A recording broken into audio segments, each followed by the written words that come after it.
안녕하세요. 정보가 세상을 바꾼다의 인포뱅크입니다. 이번에 전해드릴 내용은 러시아, 우크라이나 전쟁에 드러난 러시아 공군 공습 능력의 민낯, 군사력 3위 중국 공군은 어떻게 될까에 대해서 한번 알아보도록 하겠습니다. 여러분의 구독, 좋아요 한 번씩 눌러주시고 이야기 시작을 해보도록 하겠습니다. 이번 러시아의 우크라이나 침공으로 인해서 러시아의 군사력의 민낯이 여실히 드러나고 있죠. 러시아의 군사력이 예상보다 형편없다라는 것이 드러났습니다. 그들은 세계 군사 2위라고 했지만 지금 공격을 하는 것을 보면 정말 형편이 없죠. 특히 공군에 대해서 이번은 얘기를 할 텐데, 공군은 공중전과 공습 능력이 너무 형편이 없다라는 사실입니다. 러시아는 아직까지도 제공권을 확보하지 못한 상황. 그래서 지금 우크라이나에 전투기가 들어간다는 소식이 나오고 있기 때문에 이제 전황이 바뀌지 않을까라는 그런 예측까지 나오고 있죠. 러시아가 이번 전쟁에서 제공권을 완전히 장악했다면 전쟁은 이미 끝났을 거예요. 그런데 제공권을 완전히 확보하지 못했기 때문에 지금 현재 전쟁이 점점 길어지고 있는 것이죠. 오히려 전 세계적으로 보면 이것은 대단히 축복이라고 보는 거죠. 특별히 우리나라도 이것이 축복이 되는 것입니다. 그럼 미국의 공습 능력에 대해서 이번 러시아와 중국 군대에 비교해서 한번 알아보도록 하겠습니다. 자, 그래서 이번의 내용은 뭐냐면 러시아, 우크라이나 전쟁에 드러난 러시아 공군 공습 능력의 민낯입니다. 미국의 공습 능력을 가장 잘 보여주는 것은 1991년도에 벌어진 걸프전입니다. 걸프전 당시 공중 우세 전투기로 개발된 미국의 공군 F-15C 전투기 96대는 공중전을 담당을 했고 F-15E 48대, F-16 다목적 목적기 212대는 주로 전술 공습을 담당을 했죠. 여기에 A-10 공격기 144대, F-111F 전폭기 64대, F-117A 공격기 42대, B-52 폭격기 36대 등이 당시 걸프전 공습에 동원됐습니다. 이뿐만이 아닙니다. 미 해군도 있는데 미 해군과 같은 경우는 F-14 전투기 109대, F-18 전투기 89대를 투입했고 미 해병대는 F-18 전투기 78대, AV-8B 공격기 84대를 출격시켰습니다. 미 육군은 AH-64 공격 헬기 245대, AH-1 공격 헬기 141대로 지상전을 완전히 장악을 해버리죠. 미국을 비롯한 동맹국은 정찰기, 조기경보기, 전자전기, 그리고 공중급유기, 수송기 등 총 2780대의 항공기를 배치했으며 총 10만 번 이상을 출격을 해서 8만 8500톤의 폭발물을 투하를 시켰습니다. 그래서 완전히 초토화를 시킨 거죠. 공중우세 전투기는 일단 공대공 미사일을 발사를 해서 원거리에 있는 적 전투기를 제압하는 임무에 특화된 전투기입니다. 당시 미 공군의 공중우세 전투기는 F-15C. 이 F-15C로 걸프전의 제공권을 완전히 장악해버리죠. 이라크 공군은 상대가 되지도 못했습니다. 미군이 제공권을 완전히 장악하자 이라크 전투기들은 완전히 무용지물이 됐는데요. 이라크 전투기는 경락고에 갇힌 채 지상 표적물로 전락했던 것입니다. 아예 떠보지도 못하고 지상에 그 경락고에 그냥 방치되어 있었던 거죠. 이라크 공군은 100여 대 이상의 전투기를 이란으로 도피시키는 수동적인 대응밖에 할 수 없었습니다. 그래서 지금 공격이 쳐들어오자 그들을 맞서서 싸울 능력이 못 돼버려요. 그래서 이라크를 넘어서 이란으로 이 전투기들을 도피를 시키죠. 이렇듯 당시 걸프전에서 공중의 장악권을 완전히 탈취하게 되자 미군의 지상부대는 활개를 쳤습니다. 미군 지상부대는 미군의 전투기의 지원하에 상대적으로 적은 피해로 이라크군의 맹공을 퍼부을 수가 있게 되었죠. 이는 현재 우크라이나 사태와도 비교가 됩니다. 자, 그래서 이번에 볼 내용은 제공권 장악에 실패한 러시아 공군에 대해서 한번 보도록 하겠습니다. 이번 우크라이나 전쟁에서 러시아군의 가장 큰 패착은 제공권의 전면 장악이 실패한 것입니다. 미 국방부에 따르면 러시아군은 총 300여 대의 전투기를 투입했죠. 그러나 31년 전 걸프전과 비교하면 러시아군이 얼마나 효과를 거두는지에 대해서 명확하게 설명을 할 수가 있죠. 러시아군은 수호이 35, 수호이 34, 수호이 30 등의 첨단 전투기를 대거 동원했으며 구소련 시절에 수호이 27 전투기, 수호이 24, 수호이 25 공격기도 투입을 시켰습니다. 이에 맞서 우크라이나는 구소련제 미그 29 그리고 수호이 27로 지금 맞대응을 했었죠. 전쟁 초반에는 모든 이들이 러시아가 이번 전쟁의 제공권을 손쉽게 장악할 수 있을 것이라고 생각을 했었죠. 그러나 이것은 완전히 다른 국면으로 접어듭니다. 당시 초반에 2월 말이죠. 2월 말에 이렇게 예상을 했던 가장 큰 이유는 러시아가 가지고 있었던 우크라이나 공군 대비 압도적인 전력 차 때문입니다. 그럼에도 불구하고 우크라이나 공군은 비록 소규모이긴 하지만 여전히 출격을 하고 있다는 사실이죠. 걸프전 당시 이라크군이 전투기를 격추당하는 것을 피하고 유사시 외국에서 출격하기 위해서 자국 전투기를 이란으로 도피시켜야 했던 것과는 지금 큰 차이를 보이고 있죠. 초반기에 그 키우 근방의 공항을 점령을 했어요. 점령을 했는데 나머지 부분에 대해서는 점령을 완전히 못하는 상황이죠. 그래서 지금 우크라이나 전투기는 주로 서부공항에서 출격을 하고 있는 것으로 추정이 되고 있습니다. 정확한 내용은 기밀 상황이기 때문에 발표가 되지 않아요. 러시아군은 우크라이나 서부 제공권 장악을 시도하지도 않았고 그리고 서부 공항 시설을 대거 폭격해 마비시키지도 못했습니다. 이렇기 때문에 우크라이나 서부의 공항에서 지금 출격을 하게 되는 것이죠. 우크라이나 공군력은 러시아에 비해서 약한 것은 사실이에요. 그렇지만 여전히 가동하고 있는 것 또한 현실입니다. 자, 지금 보시면 우크라이나 주변 러시아군의 배치 현황을 보면 이게 2021년 12월에서 2021년 1월 사이에 지금 현황이에요. 지금 이렇게 돼 있는 걸 보죠. 우리가 이것을 봤던 것은 뭐냐면 초기에 얼마나 러시아군이 이 병력을 집중했는지 보시면 돼요. 병력과 같은 경우는 벌써 3배 가까이 차이가 나죠. 290만 명에 110만 명. 여기에 용병도 조금 더 들어왔기 때문에 지금 그 숫자는 훨씬 더 많겠죠. 그리고 전투기와 같은 경우는 1511대예요. 그런데 지금 보시면 우크라이나는 고작 98대밖에 없다라는 사실이죠. 공격 헬기 544대. 그리고 여기는 이에 10분의 1도 되지 않은 34대로 하고 있습니다.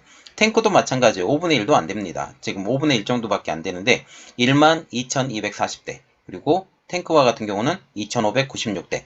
이렇게 되는 거죠. 자, 그래서 이야기는 조금 더 해보는데 전쟁 전 이 지역으로 러시아군이 배치되어 있는 곳입니다. 이게 지금 현재 나와 있는 상황이죠. 자, 지난 4월 14일 우크라이나 공격 헬기가 러시아 서쪽 국경 인근 마을인 블란스키 클리모보를 공격을 했죠. 자, 여기 블란스키 클리모보 지역은 여기에요.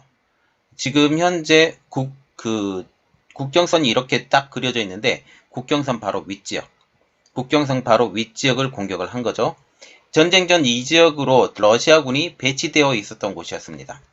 우크라이나는 동유럽 국가들이 보유한 소련제 미그 29 전투기 지원이 시급하다고 지금 요청을 하고 있는 상황입니다.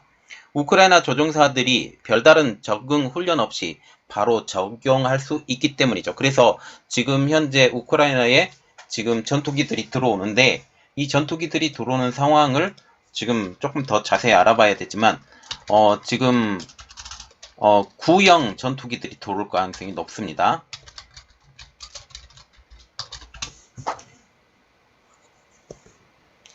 우크라이나가 다른 나라들에게 전투기를 원하는 가장 큰 이유, 러시아가 우크라이나의 제공권을 완전히 장악하지 못했기 때문입니다.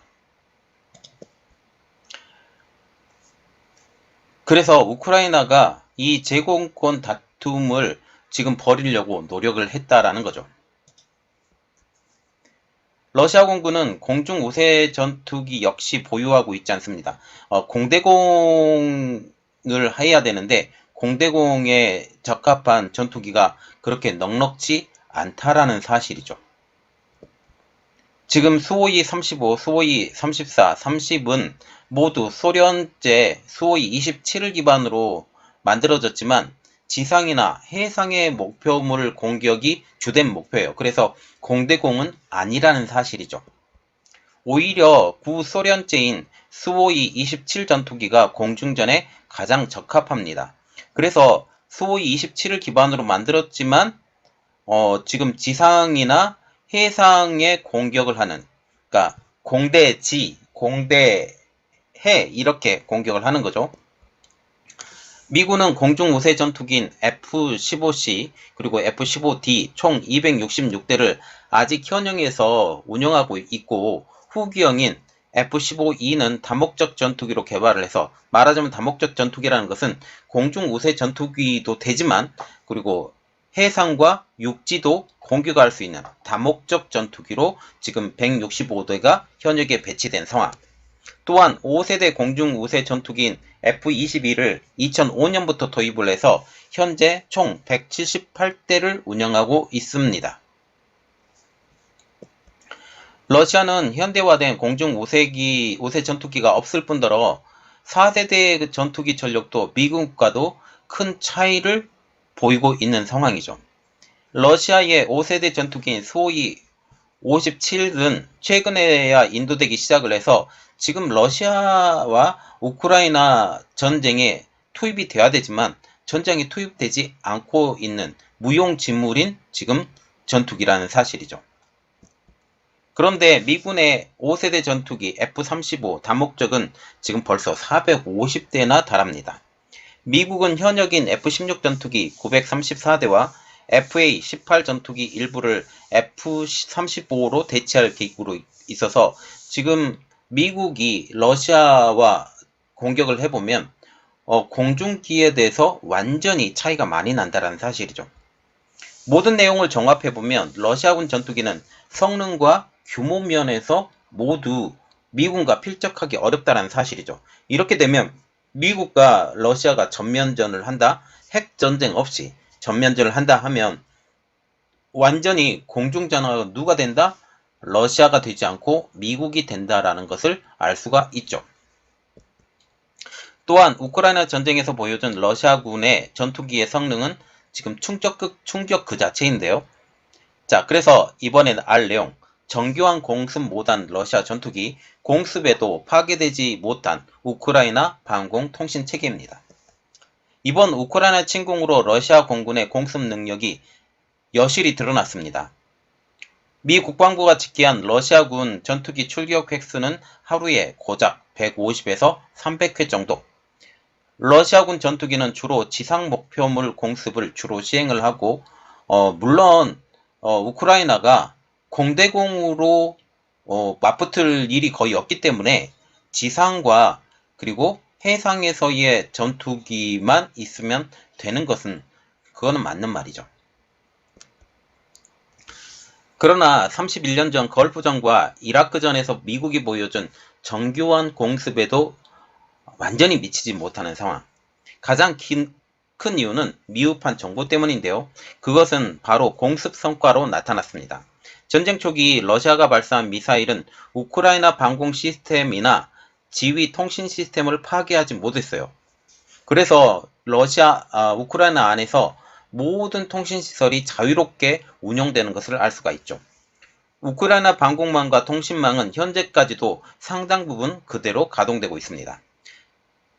전쟁이 러시아의 예상보다 길어지게 되자 러시아군 전투기는 미사일 대신 비유도 방식의 재래식 폭탄을 더 많이 사용하기 시작을 했는데요. 공습 역시 뚜렷한 목표가 없는 무차별 공습으로 바뀌었습니다. 그래서 어떤 한 타겟 지점을 향해서 미사일을 쏘는 게 아니라 그 주변으로 미사일을 완전히 쏘게 되는 것이죠. 이러한 사이 러시아군의 미사일은 자주 표적을 이탈해서 민간 주택가에 떨어져 지금 국제적인 비난을 받기도 합니다. 전투기와 지상부대의 협조가 제대로 이루어졌는지도 의심이죠. 아직까지 러시아 공군이 제공권을 완전히 장악하진 못했지만 우세를 점하고 있다는 건 사실입니다. 왜냐하면 아직까지도 러시아군의 공군은 원상 그대로 유지되고 있기 때문이죠. 하지만 지상부대가 전투기의 지원을 받아서 우크라이나 군을 효과적으로 격퇴하는 모습은 자주 보이지 않는 상황이에요. 그리고 지금 러시아군이 가장 두려워하는 것은 스팅어 미사일이에요. 공군으로 보면 낮게 날아가면 스팅어 미사일에 그대로 맞아버리는 거죠. 러시아 지상군은 오히려 공군의 공중 지원 없이 단독으로 교전을 벌이다가 큰 손실을 맞고 있습니다. 러시아군은 적잖은 헬기를 보유했지만 자국 기갑 부대를 제때 지원하지 못하는 모습도 보여주고 있죠. 일부러 그렇게 하는 것인지 아니면 정말로 그런 것인지 그것은 모르겠어요. 그러나 러시아군은 세계 군사력 2위라는 이름에 걸맞지 않게 입체화된 작전 능력을 보여주지 못한다는 것 또한 사실입니다. 입체적인 작전 능력이라는 것은 공군에서 지원하고 육군에서 막 몰고 가고 한꺼번에 하면서 거기서 초토화시키는 그러한 것들을 해야 되는데 그런 것들이 전혀 이루어지지 않는다는 사실이죠. 러시아 해군도 문제입니다. 러시아 해군은 보유 중인 유일한 항공모함이 정비 중이라 흑해에서 공습을 지원해주지 못하는 상황. 항공모함이 떠야 여기에 그 전체적인 비행기들이 한꺼번에 움직이면서 지원을 하는데 이것도 우크라이나의 큰 축복이죠. 현재 우크라이나 전쟁 공습 작전은 전부 러시아 공군이 담당하고 있습니다. 러시아 공군은 우크라이나 키이우, 하르키우 공습에 주력하면서 서부 지역은 거의 공격하지 못하는 상황. 서부 지역은 미사일로만 공격하고 있는 입장입니다. 러시아 공군이 중부와 동부를 중심으로 공습에 주력하면서 미국의 나토 군사 장비들과 보급품들이 서부를 통해 끊임없이 전장에 투입되고 있죠. 지금 보시면 마리우폴만 빼놓고는 다 점령당한 상황. 이렇게 연결을 시켜서 이쪽의 흑해의 80%를 장악한다라는 게 지금 러시아의 목표입니다.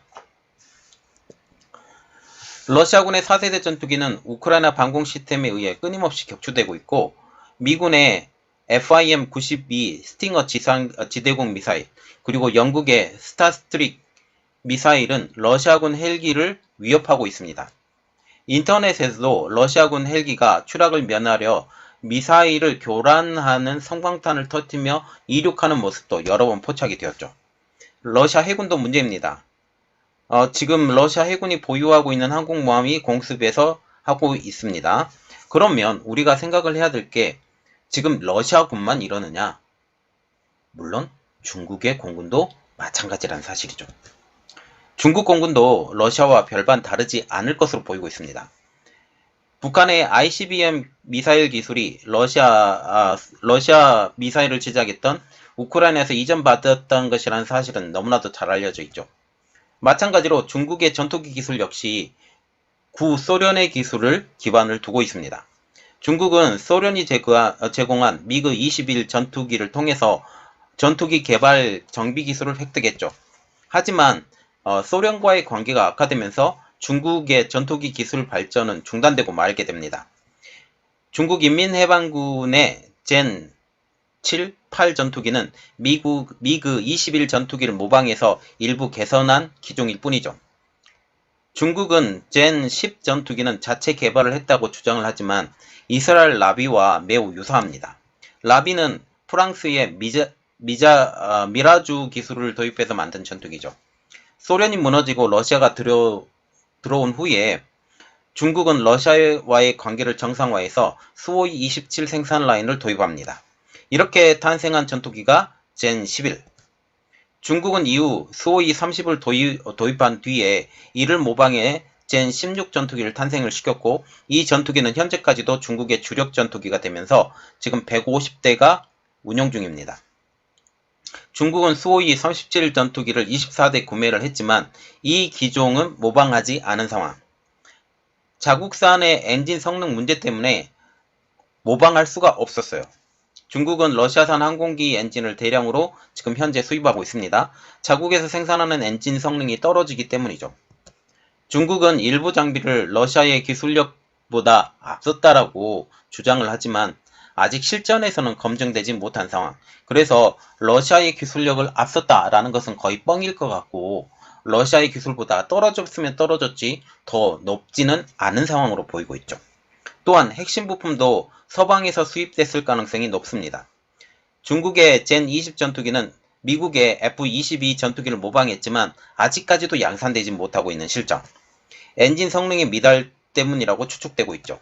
미군은 중국 인민군 젠20 전투기가 공중전 전용이며 공습 능력이 없을 것으로 보고 있죠. 중국이 보유한 항공모함 두 척은 모두 구소련과 러시아 항공모함의 모방품입니다. 첫 번째 항공모함인 랴오닝함은 우크라이나 정부가 넘겨준 발야그를 보수한 것이고, 다른에서 건조한 중국의 두 번째 항공모함이자 자체 건조한 첫 번째 항공모함인 산둥함도 러시아의 65,000톤급 쿠즈네초프 항공모함을 모방한 것이기 때문입니다. 인민해방군의 함대기 젠15도 수호이 33을 불법 복제해 제작을 했죠. 하지만 러시아군의 수호이 33은 지금 퇴역하고 있는 중이고 미그 29K로 대체가 됐기 때문에 지금 젠15가 수호이 33을 불법 복제로 제작했기 때문에 지금 러시아군의 성능보다 함대기가 더 낫다라는 것을 우리가 미루어 짐작할 수 있는 상황이죠. 이로써 현재 중국이 사용하고 있는 함재기 젠15는 러시아 함재기보다 성능이 떨어질 것으로 지금 추측할 수 있습니다. 중국은 주력 전투기인 젠16은 약 150대, 수호이 35는 24대, 러시아군은 현재 수호이 35가 97대, 수호이 30, 110대, 수호이 34, 12대를 보유하고 있습니다. 중국의 현역 젠 11의 수는 러시아의 수호이 27을 앞질렀지만 중국의 주요 전력에 포함되지도 못하고 있는 상황. 왜냐하면 이 현역의 젠 11과 같은 경우는 퇴역을 준비를 하고 있기 때문이죠. 많은 기간을 사용을 했기 때문에 퇴역을 해야 됩니다. 중국의 폭격기와 공격기 기술도 보잘것이 없습니다. 러시아의 폭격기와 공격기의 기술을 완전히 획득하지 못했고 소련의 초기 폭격기만 모방해서 개선한 제품이기 때문이죠. 중국은 러시아의 공중급유기의 기술도 획득하지 못했고 헬기만 모방하고 있습니다. 중국 인민해방군은 오랫동안 러시아 공군 전력을 뛰어넘고 싶어 했어요. 만약 러시아 공군이 우크라이나 전쟁에서 계속 피해를 입는다면 중국은 오랜 소망이 강제적으로 실현될 가능성이 높습니다. 왜냐하면 러시아의 공군의 수요가 공군기가 줄어들기 때문이죠. 하지만 인민해방군을 통제하고 있는 중국공산당 군사위원회의 최종 목표는 러시아를 넘어서 미국을 따라잡는 세계 초강대국으로 올라서는 것이에요. 러시아는 따라잡을 수 있을지 모르지만 이번 전쟁으로 인해서 미국과의 격차는 점점 벌어지고 있는 현실입니다. 이번 러시아의 우크라이나 침공으로 중국을 더 견제하기 시작했습니다. 공산주의 대국 중국의 군사적 확장의 위협을 느끼는 주변국들이 군비 확충에 나서고 있는 것이죠. 이것 또한 중국 입장으로서는 난처한 문제입니다. 일본은 방위력 강화에 박차를 가하고 있고 지금 155대의 F-15기 그리고 62대의 F-2 전투기를 보유한 일본 공중자위대가 미국에 주문한 147대의 F-35 전투기가 모두 인도가 될 경우 일본의 실제 공군력은 중국과 러시아를 압도할 것이기 때문이죠. 자, 지금 보시면 중국이 남중국해를 중심으로 해서 지금 군사력을 강화를 하고 있어요. 그래서 필리핀도 러시아를 견제하기 시작합니다. 여기에 베트남도 견제를 하기 시작을 해요. 그래서 결국은 지금 오늘 말하는 것이 뭐냐면 러시아가 이렇게 완전히 쪽박이 났죠. 특히 공군력도 예상외로 너무 낮다. 그리고 이번에 흑해에서 항공모함이 운영되지 못하고 있는 상황이 더 치명적이라는 사실입니다. 만약 흑해에서 항공모함이 떴다면 마리우폴의 공격은 훨씬 더 편했을 거예요. 그런데 모든 조건들이 우크라이나에 더 좋은 상황. 지금 현재는 또 비가 너무 많이 와서 러시아군이 진격하기가 너무 어렵다라는 말까지 들리고 있습니다. 모든 조건을 볼 때 저는 개인적으로 러시아 승리를 원하지 않아요. 우크라이나 승리가 반드시 돼야 되고 우크라이나 승리가 되어야만이 중국의 야욕 자체가 완전히 사라지기 때문이죠. 자, 이번 내용은 여기까지 하겠습니다. 저희 내용이 여러분들에게 도움이 되셨다고 생각을 하시면 구독과 좋아요 그리고 알람 설정까지 부탁드리겠습니다. 감사합니다.